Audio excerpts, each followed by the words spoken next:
I thought helping my girlfriend get a job would save our relationship, but it ended up destroying everything. Cindy lost her retail job 6 months ago, and after weeks of her moping around our apartment, skipping showers, ignoring texts, ordering takeout with money we didn't have, I used my connections at my company to get her a probationary role in marketing. It wasn't glamorous, but it paid better than retail. The first red flag was the lateness. Every morning, she was 10 to 15 minutes late to the office, blaming traffic or migraines. I offered to let her leave earlier or adjust her schedule. She said it was fine, they didn't care. My coworkers began looking at me differently during meetings, especially when she took 90-minute lunch breaks while the rest of us worked to meet deadlines. I tried to dismiss it, but their silence grew more noticeable each time.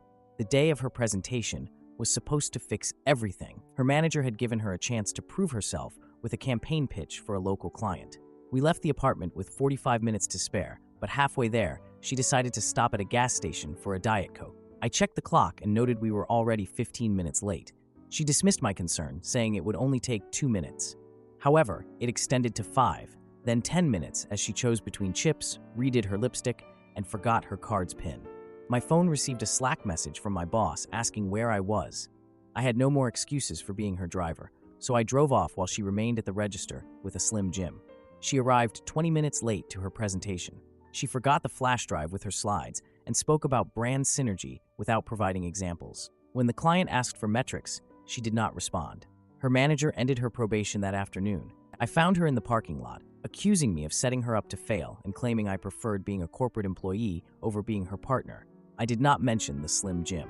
At home, she threw her keys on the counter, stating that I sabotaged her. I told her I had risked my reputation to get her that job, and she responded that I never believed in her. I slept on the couch. In the morning, I found crumpled resume drafts in the kitchen trash with typos like management skills and detailed oriented. When I asked how she would cover her half of the rent, she claimed I owed her for the emotional labor of applying to jobs. I did not understand, as I had spent nights editing her resume. Then the credit card alert appeared, $200 at a spa 3 hours after she was fired.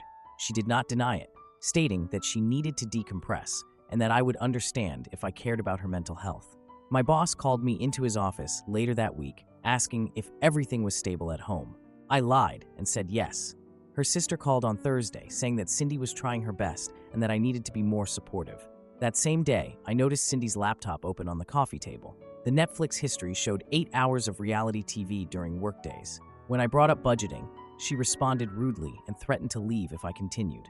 The final straw was the job interview. She woke me at 7 a.m., demanding that I drive her to a huge opportunity without specifying the location. 20 minutes into the drive, I recognized the street as the location of an old bookstore that had been closed for years with boarded-up windows and a for lease sign. She claimed it was a pop-up corporate event. I parked and watched her knock on the locked door and then check her phone. She made me wait 20 minutes while she called the recruiter, but there was no recruiter. Reddit, am I the asshole for wanting to walk away? Now for the first update. 2 weeks ago, I posted about my girlfriend Cindy losing her job and the chaos that followed. I didn't think things could get worse, but here we are. After Cindy got fired, she was supposed to file for unemployment. The deadline was last Monday. That morning, I reminded her twice, once before work, once via text at lunch. When I got home, she was scrolling TikTok on the couch. I asked if she'd submitted the paperwork. She shrugged and said the government website kept crashing. I checked later, no outage reports. The next day, I found a past due notice for her car payment in the mailbox. The due date was 3 weeks ago. She'd stuffed it. When I handed it to her, she rolled her eyes and said that they would wait because they always do. Her tone was so casual. Our rent was due that Friday. Cindy hadn't mentioned it, so Thursday night, I asked if she had her half ready. She stared at me. She said that she was between jobs. I transferred money from my emergency fund to cover her portion. The savings app notification, $1,200 left. The next morning, I overheard her on the balcony talking to someone. She said that he would cave because he always does. She said that she was not worried. I stood in the kitchen, gripping the edge of the sink, wondering how many times she'd had this conversation. 3 days later, she came home with $80 concert tickets. She said that it was for next month as she slid them into her purse. She said that she needed a positive activity. I didn't ask how she paid for them. I already knew. My coworker pulled me aside after a meeting. She said that she saw Cindy at the mall yesterday around 2 p.m. and that she was networking. I thanked her, feeling embarrassed. That night, I waited until Cindy fell asleep and checked her job portal. 3 applications in 2 weeks, one for a senior graphic designer role, another for a dental hygienist, and one for a brand ambassador position that turned out to be a pyramid scheme. When I asked about it the next day, she slammed her laptop shut. She said that I was snooping. She said that she was trying and that not all of them could be perfect corporate robots. Her mom texted me that evening that Cindy was fragile and that I should be gentle. I stared at the message, feeling frustrated about being called fragile. The mail pile kept growing. I found a final notice for her student loans. The due date had passed 2 weeks prior.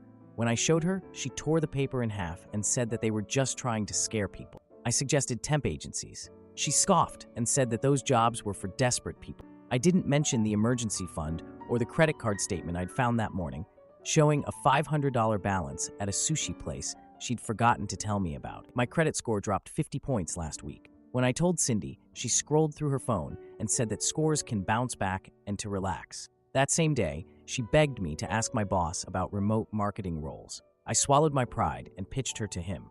He agreed to review her resume. She promised to send it by noon.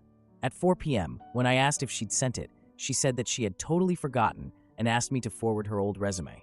Her old resume still listed expertise in Excel and retail associate at Target. I started locking my laptop after catching her hovering over it one night. She said that she was just trying to help with the spreadsheet. The spreadsheet was a performance review template. My performance review. The mug incident happened on a Tuesday. We were arguing about her spending when she suddenly hurled her coffee mug at the wall. It shattered near me. She screamed that I was suffocating her. She looked shocked. Then, she marched to the bedroom and didn't speak to me for 12 hours. Yesterday, the landlord texted that Cindy still hadn't signed the lease renewal and that we had 72 hours. I forwarded it to her. She replied that she was too busy job hunting. Her LinkedIn showed no activity for 17 days. I don't know what to do anymore. Part of me wants to believe she's just lost, that she'll wake up one day and finally try. But the other part knows what I heard on that balcony. Reddit. How do you help someone who doesn't want to be helped? And when do you stop setting yourself on fire to keep them warm? Now for the second update. A few weeks back, I shared how my girlfriend Cindy's job loss spiraled into constant fights and financial chaos. Things kept unraveling, and now I'm sitting here wondering how much of myself I'm supposed to lose before it's okay to walk away. It started with a DM from Cindy's ex. He warned me she drained his savings years ago using the same excuses, emergencies that never existed, promises to repay that evaporated. I didn't want to believe him, but his screenshots matched her patterns. Urgent car repairs, sudden medical bills, all while she posted vacation photos. When I confronted her, she called him a bitter liar and changed all her passwords that night. I told myself, exes exaggerate, but the seed was planted. 2 days later, I found a vodka bottle. She'd been napping a lot midday. I put it back, didn't mention it. I stopped covering her expenses after the pawned watch. She'd sworn her phone was about to be cut off. Tears genuine, voice shaking. I said no, first time in months. The next morning, my grandfather's silver watch was gone from the dresser. She claimed it must have been misplaced until I showed her the pawn shop receipt. Her face went cold. She said she wasn't using it. Like that justified it. Her childhood friend messaged me that weekend. She said she was done this before and to get out. No details, just a stark warning. I didn't reply, but I screenshot it, deleted the conversation. That night, Cindy joked about suing me for emotional abuse if I changed the Wi-Fi password. Her smile didn't reach her eyes. My therapist had been telling me to set boundaries, so I did. I asked her to contribute $100 for groceries. She threw a vase against the wall, then sobbed that I was controlling her. The next day, I came home to the apartment trashed, cushions slashed, my work notes shredded. She'd written sorry in lipstick on the bathroom mirror. I took a photo, then wiped it off before the landlord's inspection. The 30-day eviction notice came anyway. Neighbors had complained about the screaming. Cindy blamed the couple downstairs for overreacting. She wouldn't look at the notice, just kept refreshing Instagram. I checked her interview lie on a whim. She'd claimed a marketing job at a startup, even showed me the email, but the security feed at her supposed interview location, a downtown office tower, showed her entering a bar across the street at 10 a.m. The bartender knew her name. When I asked how the interview went, she said they loved her. That's when I packed a go bag. Told my brother I'd be over in an hour. Cindy was out networking. I left a note saying we needed space. Her texts started as apologies. She said she would do better and she was so lost, then shifted to she was abandoning me like everyone else. By midnight, she'd sent 47 messages. I muted my phone.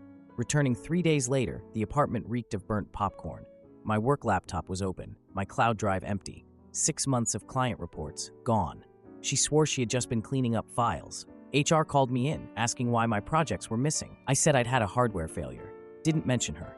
Her call to my mom was the worst. She sobbed about how I'd trapped her, how she couldn't escape my control. Mom asked if I was okay, voice tight with worry. I lied and said it was a misunderstanding. I changed my bank password that afternoon. Not fast enough. She drained the joint account, $1,200, everything we had left for next month's rent. Her Venmo showed a $300 transfer to a guy named Tyler. When I demanded answers, she said it was for a business opportunity. The screenshot she showed me was a blurry crypto chart. The final eviction notice arrived the next morning. Cindy had ignored the landlord's payment plan, missed every deadline. She shrugged and said we could stay with her parents. I'd met them once. Their basement smelled like cat urine. The laptop happened on a Thursday. I had a Zoom meeting with a client in 10 minutes. She tripped near my desk, sending the laptop crashing to the floor. The screen shattered. She said it was an accident, but she'd been staring at me when it fell. I used my phone for the call, voice steady while my hands shook. I'm not a saint here. I enabled her, covered rent, made excuses, believed the tears. But when her ex said, she doesn't get better, she just finds a new wallet, part of me knew he was right. Reddit, how do you untangle your life from someone who's become a crisis? And when does support become another word for self-destruction? Now, for the final update. A few weeks back, I shared how my girlfriend Cindy's job loss spiraled into constant fights and financial chaos. Things kept unraveling, and now I'm sitting here wondering how much of myself I'm supposed to lose before it's okay to walk away. After the laptop incident, I moved into a short-term rental. Cindy begged to reconcile, leaving voicemails where her voice cracked just enough to sound sincere. She promised therapy, budgeting apps, even community college. I agreed to meet for coffee, against my brother's advice. She showed up 40 minutes late, blaming Uber surge pricing. She had a shopping bag from a boutique I couldn't afford. When she reached for her wallet, a receipt slipped out, $300 on designer sunglasses. She'd bought them that morning. I didn't mention the receipt, just asked how her job search was going. She said she had 3 interviews lined up, all in brand management. 2 days later, my bank called about suspicious activity. A new credit card I hadn't opened was maxed out, $5,000 in 2 days. She admitted it almost casually. She said she just needed breathing room until her job starts and that she would return the money. When I told her I'd have to file a police report, she laughed and said that the police would think I was crazy and no one would believe me. They believed the paper trail. Cindy was arrested during a routine traffic stop a week later. The cops found the sunglasses in her glove box. Her family called me nonstop. Her mom accused me of trapping Cindy in a downward spiral. Her brother threatened to expose me at work. And her sister just repeated, "You know how she gets?" They didn't deny the fraud, just argued it wasn't real theft because we dated. The court ordered her to repay the money, so she took a graveyard shift at a diner. My company transferred me to a different department. HR said it was to reduce stress, but I saw the email chain. Cindy had called 3 times demanding to speak to my boss about harassment. My new manager promoted me within a month, praising my focus. I didn't mention the nights I'd spent proofreading reports until 2 a.m. to prove I wasn't her. Ran into one of Cindy's old coworkers from her probationary period at my company. He bought me a beer and said that they had tried to warn HR she would disappear for smoke breaks every hour and that they thought they were ganging up on her. He didn't ask about the arrest. He just shook his head. The landlord sued Cindy for the property damage, holes in the walls, and stained carpets. She had drawn smiley faces on the eviction notice. Last I heard, she's moving back in with her parents. Cleaning out the apartment, I found a letter in her handwriting under the couch. It was addressed to me, but never sent. It said that she never thought I would actually leave and that everyone else just gets tired. I kept it for a week, then shredded it. She called me drunk one night, slurring about needing grocery money. I hung up and blocked her number. Her sister texted an hour later saying that I broke her and asking if it was worth it. I didn't answer. 3 days later, my credit score ticked back into good territory. I got approved for a solo apartment last week, no roommates, used my first promotion paycheck to buy a watch identical to the one she pawned. The jeweler said they could engrave it, but I left it blank. How do you untangle your life from someone who's become a crisis? And when does support become another word for self-destruction?